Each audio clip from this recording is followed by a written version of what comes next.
Thank you. Senator Johnson, if you have any questions. Yeah, thanks, Mr. Chairman. Yeah, I would hope back then, the 40s, the rationale of trying to keep women out of the services because they wanted to protect them, right?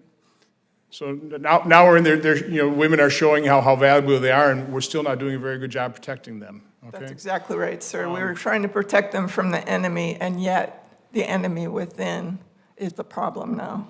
So, Ms. Morrow, I hope you're successful in your FOIA request, but my guess is if you are, that's what you're going to get. Mr. Chairman, so what I would suggest, the first subpoena we should issue, and we ought to not wait, is subpoena the records to be delivered to Ms. Morrow. Not to the committee, but to Ms. Morrow. She deserves to have her service records, and she deserves to have them now.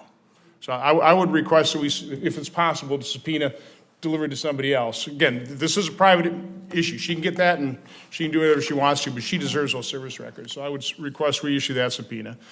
I would also say, because we have someone currently serving here, first-class cadet Holmstrup, we have all kinds of whistleblower protections in law, and they're not very effective, okay?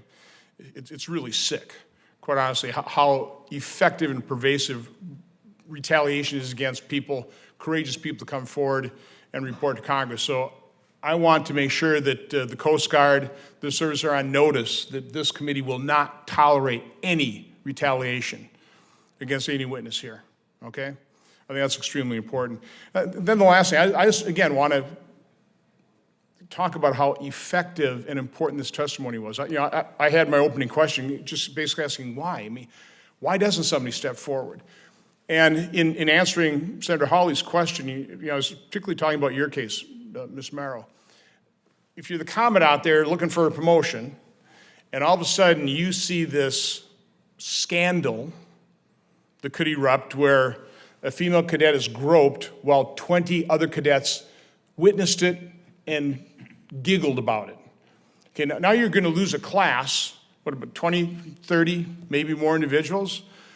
You can understand, again, I'm not condoning it at all, but you help me understand why this has not been addressed.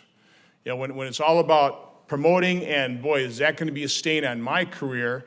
I don't want to be the commandant of the academy when that scandal erupted. And so I would imagine there's an awful lot of pressure. Again, not condoning it at all, but thank you again for your testimony. You've gotten me to understand a whole lot more about what the problem is.